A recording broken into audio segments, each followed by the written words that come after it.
Myron here with Best Contracting. This video is how to protect your entryways from rotting, chipping, peeling paint. So one of the things you can do here, and what's recommended to do is, so people either have aluminum capping on their garage doors or at an entryway, or they have just exposed wood, which is the most common. My recommendation would be to remove those products that are damaged, or if it's rotten wood, replace the rotten wood, or remove the rotten wood and install a composite product like Azek. You just need an inside board, you need a weather seal, and then you need a face board here on the outside. So typically the inside board will be like a 1/2 inch Azek product. They use a 3/4 or 1 inch Azek on the outside and finish the interior with the new weather seal. And that will protect your home from needing to be painted, from exposure to the elements.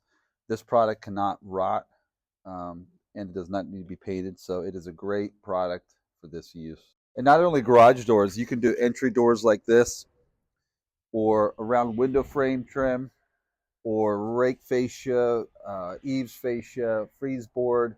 There's a lot of uses for this composite product.